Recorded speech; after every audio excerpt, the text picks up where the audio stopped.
Jadi kalau yang Ibu Kak Shelly tanya tadi, oh ini kalau boleh tahu, dorang ini sebenarnya Ibu udah 3 kali gonta-ganti personil. Jadi ini yang tersisa kan yang tadi Babang bilang 2 orang. Sekarang sudah jadi 10. Nambah kurang. Coba boleh diceritain. Jadi ini sebenarnya itu sudah generasi ke generasi lah, generasi. Karena kan tidak berkurang tapi bertambah. Coba ya. bisa, mungkin Babang bisa ngejelasin. Jadi sampai cabut personil ganti itu. Itu kan salah satu tantangan. Iya, itu silakan. Siapa yang ini? Yang jujur atau yang Yang biar- jujur. Biar inspiratif ke semua orang. Katanya tadi harus apa? Jujur dalam berprestasi. Betul. Karena Berkarya. semua jujur tuh boleh pada tempat yang Gak apa-apa, itu sembarang. tukang editor yang titip. Iya, jujur Masalahnya saja. edit kita tidak di sini. Ya, jadi Trisam awalnya itu kan cuman band project kan, tidak seserius seperti ini waktu itu misinya. Yang penting gigs Musik Corner bertahan tiap malam minggu masih jalan. Waktu itu di Tidore. Nah, Trisam mulai serius itu di 2018. 2018 baru kita mulai serius. Tapi pergantian terjadi pergantian personil itu waktu pandemik awal 2020. Nah itu ada dua orang teman Koko sama Jojo memilih keluar karena satu hal yang kenapa mereka punya alasan keluar karena pekerjaan di industri musik belum bisa meyakinkan Secara ekonomi. secara ekonomi begitu. Nah dan kita secara dewasa juga harus mengilaskan itu. Walaupun yang ditinggal kita harus mulai dari awal lagi. Nah kebetulan Trisam adalah anak dari Musik Corner dan kebetulan di Musik Corner itu lumayan banyak musisi dan dibantulah Dana masuk bantu isi bagian drum yang awalnya Kejon, Dana masuk drum dengan warna baru, terus Aldi masuk gitar yang awalnya blues dan masuk di Trisam dengan etnik dan bikin sampai sekarang dia harus belajar bagaimana pentatonik etnik seperti apa. Dan dengan tambahan 2 vokalis terbaik di Ternate yang bantu backing suara vokal saya yang sederhana ini. Nah, Itu dengan si Mega Mega sama Jilan. dan Jilan. Jilan yang beralangan. Terus ada lagi additional player Oji yang main instrumen viol sama rebabu yang etnik itu. Terus yang sekarang tuh ada tambahan lagi basis baru itu Rian namanya dan Fikri Kiwe dan semuanya tuh alhamdulillah itu anak-anak dalam Musik Corner sendiri. Jadi udah nggak perlu terlalu. Iya. Saya bisa melihat sih sepertinya komunitas ini didasarkan dengan persahabatan yang sehat. Keluarga, Bu. Kekeluargaan. Keluarga, Bu. Adalah keluarga. Musik Corner adalah family. I love you, Musik Corner. Yang sebenarnya saling membesarkan, Iya, betul. saling mendukung. Saling Ya, mendukung. itu suatu nilai yang jarang dilihat hari ini dan dipertahankan. Iya, amin. Itu dia. Sekarang pertanyaannya nih dari tidak. Kayak baru 2 orang yang keluar kan? Kan 3. Iya 3 adalah. Ini dari kalau saya ini kan mungkin semua warna nih, semua warna musik ada di sini. Semua bisa dibilang personilnya nih ada dari berbagai genre musik nih. Dan akhirnya bersatu dan memilih folk etnik. Itu kenapa? Kan sebenarnya ini ya menurut kita nih folk etnik nih kalau untuk event musik apalagi yang sekarang ini ya, yang orang cari ya pasti band rock, cinta-cinta segala macam, apalagi dengan sekarang boy band lagi gini. Tapi berarti ini kan bisa dibilang sangat melawan arus ya. Kayak ini adalah suatu hal yang belum bisa diterima semua ya. Ini bukanlah musik universal, ini musik lokal yang mau ngangkat. Jadi kenapa harus memilih folk etnik untuk menjadi pewarna musik? Sebenarnya untuk memilih genre itu berdasarkan warna yang kita keluarkan dari masing-masing personel. Kenapa folk etnik? Karena di daerah barat sana sudah terlalu banyak yang cinta-cintaan. Betul. Sudah terlalu banyak. Kalau kita mau nyusul untuk cinta-cintaan kayaknya sudah tertinggal jauh. Malah yang lagi difokuskan kayaknya musik-musik etnik yang ikonik dari masing-masing daerah karena belum tentu ada di sana. Betul. Memang nggak ada di sana. Memang kayaknya. terada. Jadi kita melihat ini salah satu jalur tol yang bisa kita lewati biar tidak banyak lawan-lawan dalam industri musik. Tapi di dalam Trisam sendiri sebenarnya ada lagu cinta-cinta tuh ada. Oh, ada. Iya, dan itu memang dari hati. Dari hati. Itu memang sebuah apa ya, curahan. Curahan. Iya. Oh, ternyata tidak full, semua tidak ada lagunya tuh yang full etnik. Ada Iya. lagu cinta. Ada lagu cinta. Wow. Lagu cinta yang patah-patah gitu. Patah-patah. Iya. Oh, Kita yang menjual. dengar pas sesi challenge ya. Siap. Oh, jadi begitu. Menarik sebenarnya kalau dibahas lagu itu tuh. Fokus ke genre tadi. Oke. Lanjut, mungkin ada lagi? Kenapa Babang sebagai leader? Oh iya. Kalau proyekan band kayak Distorsi Rock itu kan rata-rata kita juga punya band-band seperti itu juga, masing-masing punya band dan masing-masing punya inspirasi. Tapi ketika musik mana yang kita mau serius, pasti ada sesuatu yang kita sudah pikir matang-matang gitu. Kenapa kita memilih etnik, terus ini kenapa kita harus ada musikalisasi puisinya di dalam, terus ada hip hop juga di dalam.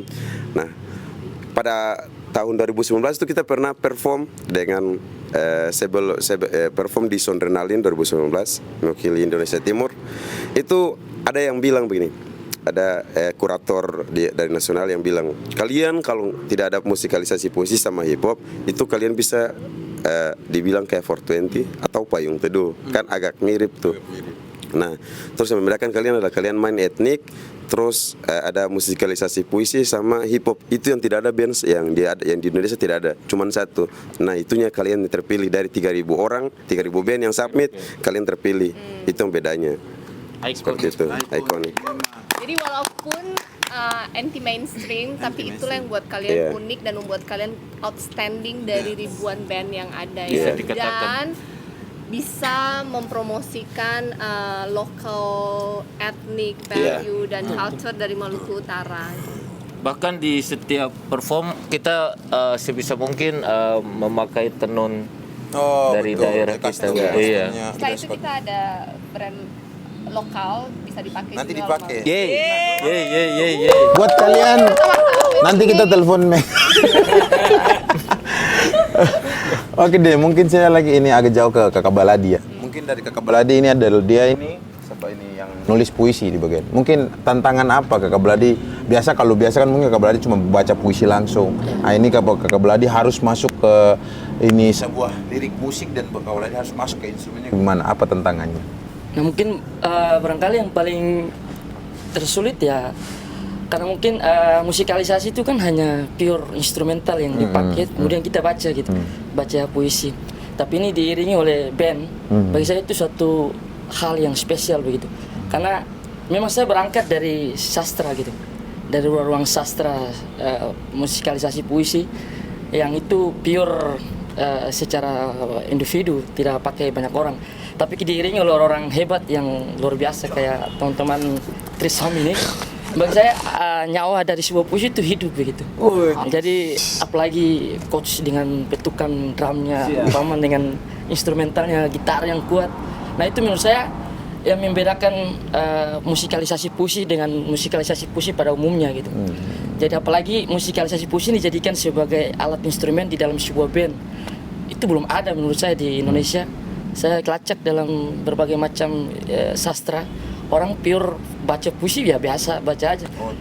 Tidak ada perlu pakai instrumental atau ya baca, tapi ini dipakai gitu. Nah, yang menariknya juga karena kita mengangkat pesan-pesan dalam puisi tentang culture orang-orang hebat di budaya Maluku Utara. Maluku Utara, orang-orang yang sudah punya sejarah masa lalu. Nah, itu yang membuat ya kita mengangkat tadi yang disampaikan oleh Babang soal tradisi lokal dan sebagainya. Mungkin itu yang Untuk Kakak Mega. Halo Kakak Mega. Halo Kakak Dios. Iyo, my bestie ini. Bestie. Kakak Mega, jadi Kakak Mega ini kan terbilang tadi ini Kakak Mega ini baru saja direkrut oleh Trisam. Iya. Gimana tanggapannya tentang band satu ini? Nggak nangis ini. Jadi kalau sebenarnya gabung dari Trisam itu berawal dari Babang Eros. Awalnya waktu itu lagi ngebuat lagu, beberapa lagu yang Trisam sudah buat proyekan buat di recording Ibu, buat dijadiin buat dimasukin di platform digital lah ibaratnya. Terus setelah itu Babang menawarkan bagaimana kalau misalkan di situ ada tambahan backing vokal dari Ega dan Jilan. sebenarnya kita basically kalau Kak Jilan sendiri kan emang penyanyi pop, sama juga sama Ega. Kita nggak ada, kalau Mega sendiri nggak ada unsur-unsur etniknya Bu. Jadi kalau misalkan ditanya di Trisam sendiri, jadi belajar. Ibaratnya kalau di Trisam jatuhnya kayak belajar sih Bu, belajar musik etnik baru, nambah pelajaran baru lah kalau di Trisam. Kalau misalkan tanggapan kesusahannya, baking sih sebenarnya enak-enak aja ya Ibu, cuman nge-baking babang doang. Cuma nge-baking babang doang. Cuma nge-baking babang doang. Anda nge-baking babang. Nge-baking babang doang. Iya. Tapi ini nambah Bu, saya kan kalau nyanyi biasanya suka diem ya. Kemarin pas di beberapa kali show, udah 2 kali, saya diminta agak-agak joget-joget dikit. Jadi kalau di Trisam, tradisional. Enggak dong, enggak soya-soya juga. Lalayon. Ditambahin oleh My Bestie. My bestie. Mungkin itu aja sih Bu. Oke. Banyak belajar juga dari Trisam. Sekarang buat teman Aldi. Mau nih. Teman Aldi sehat. Sehat. Untuk Kakak Aldi ini, mungkin Kakak Aldi ini sebuah persona rock kalau yang saya kenal ya. Saya tahu. Blues. Ya, blues rock itu Kakak Aldi sekali. Akhirnya direkrut oleh si Folk Etnik ini. Bagaimana perasaannya? Terus bagaimana akhirnya beradaptasi dengan band ini? Bagaimana? Coba. Kalau saya awalnya mungkin karena terpaksa kan. Anda jujur dalam karena terpaksa. Oke. Semua terpaksa. Awal mula itu karena itu kesibukan gitaris sebelumnya. Dia mungkin kerja. Akhirnya saya diminta bantu main di Rockin Celebes. Nah, itu panggung pertama. Panggung pertama bersama Trisam. Bersama Trisam. Nah, setelah dari situ mungkin kurang tahu bagaimana hubungannya itu. Saya diajak main lagi, mungkin agak sulit lah. Agak sulit kalau beradaptasi. Iya, beradaptasi karena tidak ada pikiran sama sekali saya mau main etnik. Iya. Karena ini saya itu suka Eric Clapton. Oh, beda referensi. Beda sekali referensi. Makanya agak sulit, jarang latihan. Iya. Terus cara beradaptasi Paman Aldi dengan band satu ini bagaimana? Tapi alhamdulillah mungkin dari teman-teman yang lain kasih masukan terus, coba kasih referensi. Akhirnya coba belajar terus, akhirnya bisa kompleks dalam bikin karya. Oke, thank you. Yes. Thank you. Terima kasih Kakak Aldi. Balik lagi ke Babang Eros. Tadi katanya band satu ini Kakak Shirley adalah folk etnik, membawa culture, semua unsur elemen dari budaya segala macam. Tapi tadi kata Kakak Dana ada salah satu lagu mereka yang tiba-tiba cinta-cintaan. Pasti ada cerita apa di balik itu? Karena Kakak Shirley sudah tahu dan teman-teman BTV harus tahu cerita itu. Harus tahu ya. Harus tahu. Iya. Karena ini adalah kisah yang cukup inspiratif. Ini ada yang bilang sebuah karya adalah hukuman bagi diri sendiri. Itu kata Dios. Karya adalah penghakiman atas diri sendiri. Itu dia. Jadi ya silakan. Bisa dijelaskan akhirnya tercipta lirik tersebut. Kalau terasa lagu apa itu? Lagu apa? Sebenarnya begini, kita orang perjelas tentang karya yang baik itu akan dia temukan ruang-ruang yang terbaik juga. So dekat. Ada ruang-ruang nih. Lagunya judul apa tuh? Sebenarnya kan dalam pembuatan karya kan cinta ini kan universal begitu toh. Orang cinta daerah, nah, makanya ada beberapa lagu tentang daerah, betul. etnik, terus kelokalan, kearifan lokal. Ada juga cinta terhadap komunitas. Nah, kita buat lagi. Baru dibuat langsung personil keluar. Yang penting jangan foto studio saja itu. Jadi ada beberapa lagu. Nah, cuman ada satu lagu yang tidak pernah ini karena dari tadi anak-anak sudah serang lagu itu. Ada lagu yang tidak pernah dimimpikan untuk mencipta lagu seperti itu dan punya alur cerita seperti itu, Bu. Jadi Judul dulu. Lagu ini judulnya judulnya tuh Ruang Sesaat yang sekarang Iya, ruang sesaat. Di ruang sesaat. Wow, dari judul saya ibu sangat beda. Itu kayak toilet. Apa? Kalau kamar kan tiap hari betah atau kan toilet sesaat saja atau singgah cabut kayak gitu. Wah, ada dia sangat spesial dari dengan ruang lagu sesaat ini. itu. Sebenarnya biasa saja anak-anak yang lebay. Oh, tapi fansnya banyak banget. Banyak loh sekali, tentang Bu. lagu itu. Baru begini di Manado kemarin baru lagu kedua ruang sesaat. Semua audiens begitu, Bu. Ada apa dengan lagu itu katanya? Ada cerita apa di balik itu? Maksudnya lagi itu ceritakan tentang perjalanan. Mungkin ada beberapa orang yang sama. Yang jelas itu kisah. Kan nggak bisa dengan orang lain. Apa sih? Ya, lagu itu cerita tentang ini dua orang yang sudah serius hubungan terus pas udah mau nentuin Hari ternyata ya hari ternyata sudah dijodohkan, ceweknya dijodohkan nikah sama orang lain. Oke, terima kasih podcast kita kali ini. Tidak. Oh, jadi itu sangat memilukan. Itu kisah itu dan akhirnya bisa menciptakan lirik tersebut. Ya. Saya sudah dengar liriknya sih indah. Biasanya lirik indah itu dihasilkan dengan kerja dengan kisah yang hancur, Bu. itu nggak apa-apa, yang penting hasilnya indah. Betul. Dan akhirnya Chris Home punya lagu dengan lirik cinta. Hanya itu satu-satunya. Itu satu-satunya lagu-lagu cinta Emang yang diperlukan seseorang merasa sakit untuk bisa menghasilkan. Iya, makanya. Betul, karya yang sangat Demi bagus. keluarga. Demi cintaku padamu. Aduh, kenapa memilih lagu Iya, ini? tapi akhirnya dari lagu itu pun akhirnya Trisam sudah beberapa gigs besar akhirnya dibawa dan diterima. Ya, maksudnya kadang-kadang kita kan pengen jualnya itu etnik, lokalan etnik kita, tapi pas manggung yang orang tunggu itu lagu si kampret tadi tuh. Anak yang Tapi kan bagus juga ya. Jadi dari etnik-etnik kemudian ada yang lagu-lagu yang bikin baper gitu kan, kayak Betul. ada apa ya, itu bumbu lah, bumbu-bumbu. Betul. Anggaplah itu dessertnya. Iya, dessert. kadang gimmick dari Pemanis. setiap manggung tuh anak-anak awas harus nangis. Jadi kalau nangis ditikam dari Terkadang anak cara Dadah. jujur. Maaf, kali ini tidak patut dicontoh. Dia tidak jujur dalam berkarya. Anda harus jujur dalam berkarya. Saya harus gimmick biar orang cerita. Tapi kalau saya ini sebuah karya yang biasa, tapi menurut kita ruang sesaat DP karya ya cinta-cintaan terbilang biasa, tapi DP histori yang bikin itu jadi luar Dan biasa. pesan moralnya, apapun yang terjadi dalam hidup, baik itu menyakitkan atau negatif, apabila energi itu dipakai untuk hal yang positif, maka itu bisa menjadikan karya. Iya, memang co-host saya memang tidak sia-sia saya pakai Jadi buat co-host ini. teman-teman BTV yang lagi patah hati, baperan, jatuh, gunakan energi negatif itu untuk menghasilkan karya positif. Betul, This is my co-host, bro, Terus, teman-teman. Kabar baik sekali. Kedua ambil alih. Tidak. Boleh dicoba? Apa?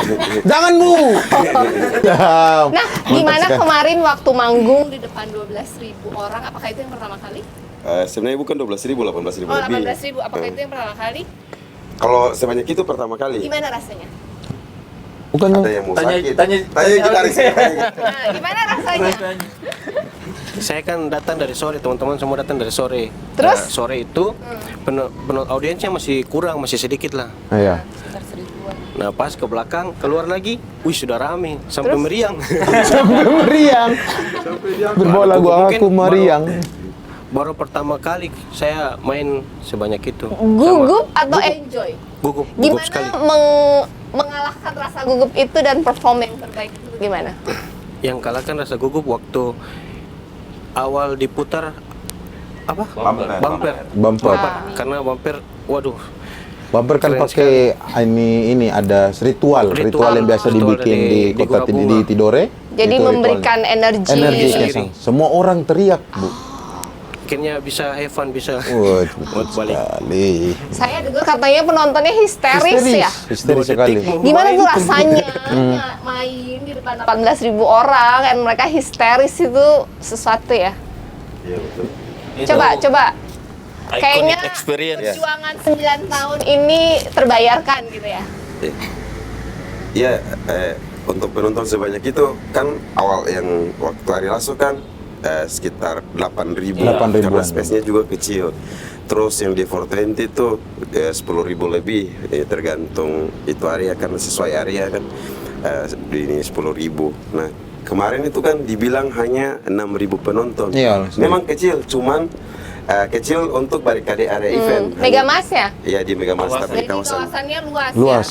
kan luas panjang sekali tuh. Iya. Nah penonton tuh sampai di area di luar itu Oke. itu 18.000 dan yang bisa lihat dari sebanyak itu kan kita harus di atas Iya, panggung iya, yang cukup tinggi. Memang gugup juga awalnya, gugup juga cuman karena kita dipilih sebagai opening ya. Kalau mau lebih serius lagi, lebih profesional, tunjukin kita ya di timur, anak-anak timur yang pengen bersuara sekarang semua orang sudah datang, tinggal kita tunjukkan profesional saja di atas panggung. Dan Tris Home ini adalah perwakilan dari Maluku Utara ya. Betul. Kemarin tuh ada sekitar berapa? Ada 4 apa 5? Ada 5 mewakili daerah ada. masing-masing Iya. dan Gorontalo, Tris Home mewakili Maluku Maluku Utara Utara. dengan genre yang Sangat berbeda. Tepuk tangan sekali lagi buat teman-teman Trisamku. Teman-teman Tapi yang ada satu pesan yang pengen orang kasih tahu. Orang belum tahu kapan penonton di Maluku Utara bisa sekeren Manado begitu. Sekeren Manado. Kita nyebut tuh waktu 8 jam naik kapal, 1 jam 45 menit lah naik pesawat sampai di Unadona. Bagaimana menciptakan orang-orang mindsetnya untuk bisa datang menonton band lokal dan artisnya tuh dengan sebanyak itu. Maksudnya kita kan berkarya di sini, berkarya di Ternate. Kalau tidak ada yang seperti itu, semua band yang ada di Ternate mati. Betul. Semua band yang Jadi punya. menurut Eros bahkan masyarakat Maluku Utara sendiri kurang mengapresiasi. Iya. Ibu juga tahu kita kapan? Maksudnya contoh kecilnya ibu tahu Nama Trisam, Tris Home? nama Trisam atau Saya kita baru punya band. tahu. Kawan ini. Lagi saya baru tahu. jangan Anda menyerang ke saya. Bukan, maksudnya Kita harus jujur dalam berbicara. Oke, silakan Bu, silakan Bu. jujur. Nah, kita berbicara orang Maluku Utara mau tahu ibu. Iya. Iya, Ibu betul. baru Tapi tahu. kalau musik corner saya sudah tahu lama. Oh, kalau musik corner tuh tahu. Tidak Kan begitu. semua genre sombong. Tapi kalau Tris Home, jujur saya baru tahu waktu Dana tag-tag saya itu. Iya. Dan karena kalian mewakili Maluku Utara dan dipanggil oleh brand rokok ya, brand yang udah nasional, sehingga itu kayak ngeboost gitu bahwa berarti ada sesuatu nih dari kalian, sehingga membuat saya penasaran untuk melihat lebih lain. Dan kalian main setelah Pamungkas sebelum Pamungkas dan bisa ya maksudnya nggak gugup, bisa membuat 18.000 orang histeris kan berarti sesuatu gitu. Saya sendiri penasaran sih, pengen nonton live. Nah, itu yang kita paling itu Menurut Eros kendalanya apa? kendalanya. Kenapa musik lokal, band lokal dengan genre lokal malahan kurang diapresiasi oleh masyarakat lokal Maluku Utara sendiri? Yang pertama biasa kan event besar rata-rata di sini adalah diselenggarakan oleh pemerintah kota rata-rata. 10 Ya. kabupaten kota punya event besar dibuat oleh pemerintah kota. Terus IO-nya juga kadang dibuat oleh pakai panitiaan begitu, kepanitiaan oleh panitia lokal yang orang-orang pemerintahan juga, orang yang dimana jarang nongkrong, jarang keluar bersinergi, berjejaring. kurang berseni. Nah, bukan berseni, kurang mengupgrade band-band lokal apa saja nih yang bagus begitu. Semuanya harus dangdut. Kalau kampanye dangdut pecah, ini maksudnya orang terlibat di dunia itu. Kalau kampanye dangdut harus ada, terus band-band yang dari sana, band dari sana, dan band mainstream, band dari ibu kota Jakarta. Terus yang kedua band Ambon atau penyanyi Sulambon. Ini bukan orang bercerita tentang sekat-sekat, bukan sekat-sekat. Tapi yang aneh kan ketika di atas adalah maju industri kreatif, entertain lokal harus naik, tetapi panggung tidak pernah dikasih sampai sekarang. Sampai sekarang susah sekali dikasih. Baru kalau dikasih terima kasih lagi. Maksudnya bayarannya terima kasih lagi. Itu yang agak bertentangan gitu. Mungkin kalau podcast ini ranahnya main orang-orang besar nonton, itu salah satu pesan dari orang. Orang dihargai di orang petana itu luar biasa lah. Banyak sekali orang datang dan hargai Trisom turun manggung tuh bos-bos besar semua datang. Kalian paling bagus tuh bukan tempat kalian di sana, kalian harus ada di sini. Cuman kita mempertahankan, kita yakin dengan Trisam dan Musik Corner dan teman-teman bersinergi semuanya tuh mampu kasih maju Ternate. Nah, kebetulan di panggung ini Eros pengen sampaikan itu. Orang banyak belum tahu Trisam, banyak belum tahu band-band lokal yang punya karya yang luar biasa gitu. Nah, tapi ketika acara-acara kota yang diundang bukan anak lokal, itu yang paling susah. Agak miris lah. Agak miris. Berapa banyak sih event kota 10 kabupaten kota ada di Maluku Utara yang pakai band lokal? Berapa banyak? Season player siapa yang dipakai? Begitu kita tidak mampu menawarkan ini, maksudnya dari penyelenggara tidak mampu menjamin bahwa talent lokal punya kualitas loh. Tidak mampu, mungkin tidak punya kenalan atau apa, tapi harapan setelah Trisam keluar bukan membawa hanya nama Trisam, tapi membawa musisi dan seniman Maluku Utara itu pantas. 18.000 kemarin di Manado, orang support, orang gila luar biasa, masa di Maluku Utara tanpa. Jadi harapannya harusnya acara-acara di Maluku Utara ini kasih panggung lah buat band-band lokal, Band-band lokal. Karena kalau bukan kalian para penyelenggara di Maluku Utara ini yang memberikan panggung kepada anak muda Maluku Utara, dan siapa lagi ya? Betul. Jadi bulan Agustus nanti saya punya panggung. BTV punya panggung. BTV akan mengundang Akhirnya kalian. keren. Jadi bulan Agustus Bulan BTV Agustus akan punya panggung buat kalian. bersama seseorang dan seseorang. Jadi buat Cosplay, kalian yang cosplay. penasaran seperti apa sih pada saat gitaris rock dengan penyanyi R&B, pop, dan penyair syair, ditambah dengan pencipta lagu dan pemain drum dan warna-warna lainnya bercampur menjadi satu dengan alat musik tradisional. Bisa nonton live di bulan Agustus bersama BTV. BTV. Lihat channel kami BTV. Ibu Eros berkontak masih ada. Masih. Aduh. Manajernya punya kontak pun masih ada. Aman.